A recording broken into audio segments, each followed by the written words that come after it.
Hey guys, today a special assignment. Concert photography here at the Beatles Day in Mons.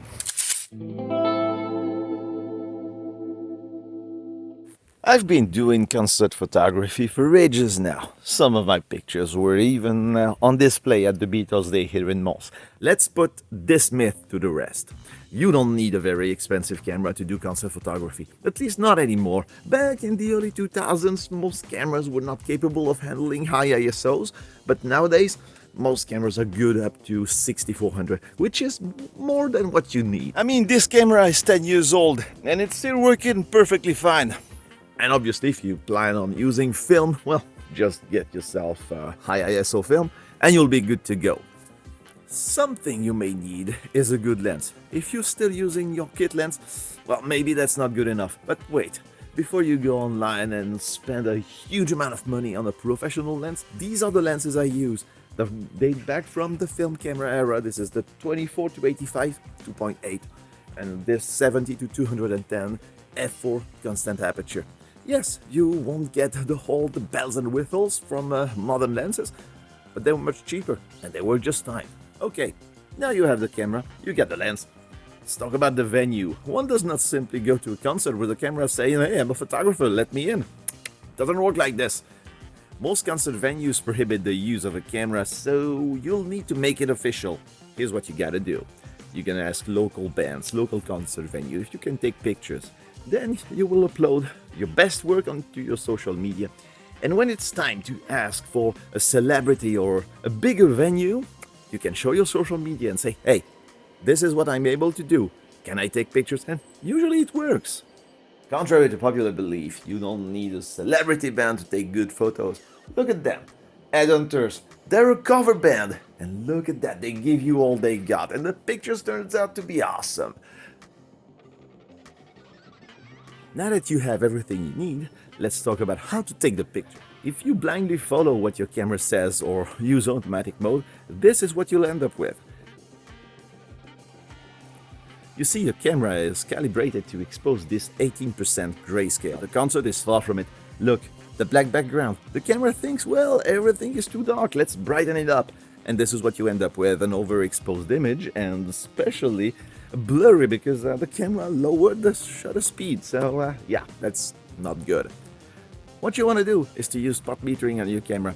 You see, spot metering, instead of looking at the whole picture, your camera is just gonna measure it on the center of the image. The spot and lock technique consists of using the spot metering and the AEL button. So spot, lock, take the shot.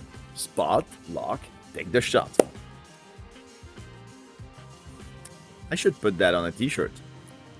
Obviously, practice makes perfect, but a few tricks for you. Try to grab the attention of the musician, especially in small venues. Try to make them look right at your lens. Usually it gives you some awesome images to look at. On bigger venues, well, a telephoto lens like a 200mm is gonna be really helpful. And by the way, you don't need to worry about VR or IS image stabilization. It's not useful unless you are using a very long lens, 200mm and on. So if you are using a 28 to 70, something like this, no IS is no big deal. On smaller stages and smaller venues, try to use the wide-angle lens. Look at that, the perspectives of the image. Well, it's impressive.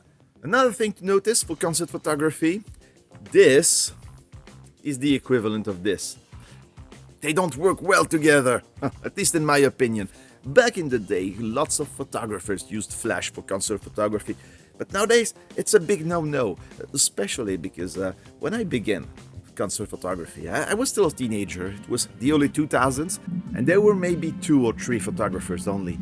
Nowadays, a small venue will lead to 25 to 30 photographers. So imagine 30 photographers all flashing their flashes all over. Musicians are gonna go blind. So no, flash photography, it's a big no-no. If you're wondering about my settings, keep in mind that it depends on the venue. But most of the time I'm between 800, 1600, a maximum of 3200 ISO. If you need more than 3200 ISO, it's a really bad lighting conditions or you're doing something wrong. Most of the time, I'm at an aperture of f2.8, f4, depending on the lens I'm using. And the shutter speed, well, everything depends on what you want to achieve and the lighting conditions. But these are my basic settings. White balance is always kept at auto because I use RAW, and so should you. So you could change the white balance in post-production. And that's basically all I can say about my settings.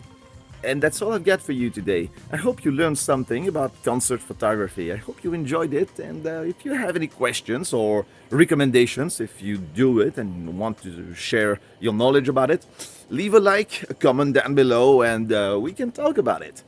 And don't forget to subscribe. And I'll see you next time. Goodbye.